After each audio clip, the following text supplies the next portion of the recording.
Welcome back. Have you ever asked someone what they do for a living and been totally taken aback by their response? Well, there's a brand new series. We are launching it today right here on The Social, and it gives us a closer look at those jobs and the people who do them.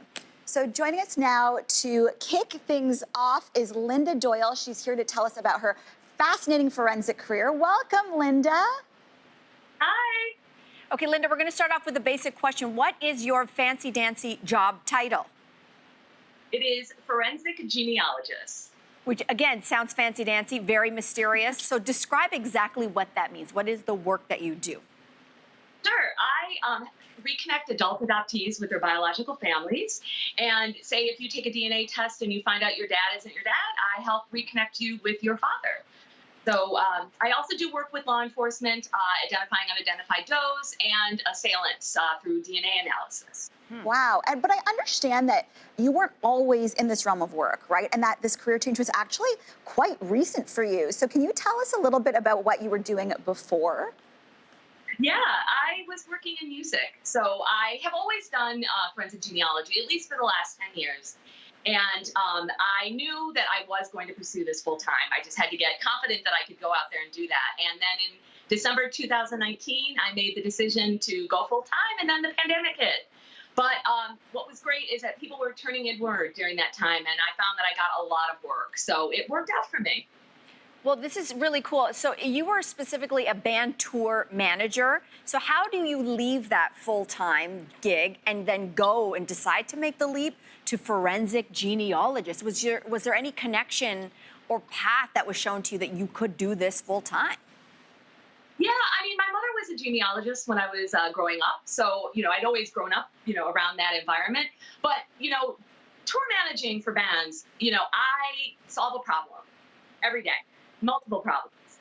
And with, forensic genealogy, it's all problem solving. So although absolutely different application, it is very similar in that way. I'm so curious about the actual process here, Linda. How do you go about conducting an investigation? If someone is looking for a biological relative, what does that process actually look like? Sure. So I hear from clients, but I want to make certain that they've actually taken a DNA test. So if they've only tested at 23andMe, I recommend that they test at Ancestry DNA, just because that has 20 million people in their database and far more people doing family research. So you'll have access to those family trees, which are crucial in identifying biofamily. So it just goes from there. And then you work with, the DNA matches that are presented, and you trace back through genealogical records and social media and whatever's available in public records. So that's kind of the path for an investigator. Can I jump in with a really quick question? You said there's 20 million in one database, but there's 8 billion people in the world. So how does that actually work? If 20 million versus there's 8 billion people on the planet, how does that database lead you to be able to do your job? Well, 20 million is a considerable amount of people. So you basically have, depending on your, ethnicity, composition, and where you were born, makes a difference on how quickly that can be sorted out. But yeah, I mean, 20 million is considerable. And usually you will find you have a second cousin, which really makes the job very fast. So I typically can get that done very quickly with a second cousin. I think it's really interesting, too, because for a long time, a lot of these databases were criticized for having mostly Eurocentric lineages, right? And that was the most amount of the data. So, Linda, I guess, I'm talking about, me and Mel here, but my family's a very mixed heritage.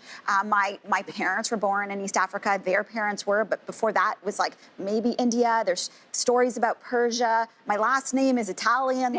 I'm just very Canadian. So for a lot of us here in Canada, with a little bit of a longer, more intricate lineage, can we still benefit from the work of a forensic genealogist?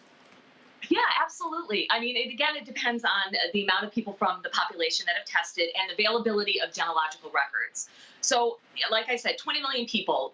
It is, and you were right. It was mostly very centric to Europe, but it is way more broad now. So you can find, it works much to the benefit of most people now looking. It, again, depends on how many of the population have tested and the availability of the records. Okay, so again, I'm going to jump in there. So let's say, like you said, it's getting a little bit more broad. And so are you actually like accessing other databases from people around the world?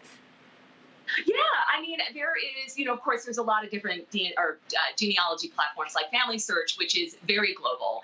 And they have, and also spent during the pandemic digitizing billions of records, actually, from all over the world. So those data sets are very key into doing the work that I do. With, an upload that you DNA test at Ancestry, you can, download that raw file and then upload to GenMatch. And also a couple other sites that then have other people from all over the world, like MyHeritage, for instance, has a heavily European database as well.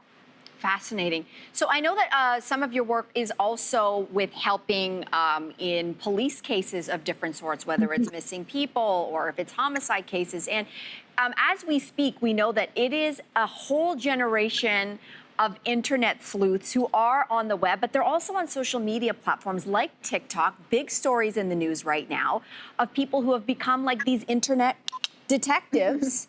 So in your line of work, are people who have become these sort of, I guess in layman's terms, their own detectives online, is their work a help or a hindrance in those cases where there are missing people or sadly in homicide cases? I would say it's an absolute help. I mean, law enforcement has gone in the media, looking for the public to actually contribute. I mean, the FBI has, a site where you can upload video if you've, seen something. So please say something.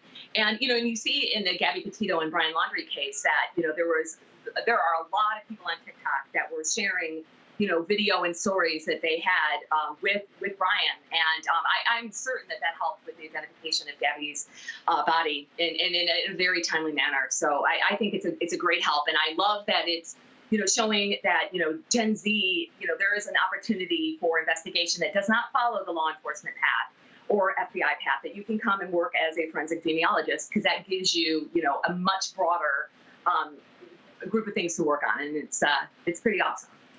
Okay, do you miss music?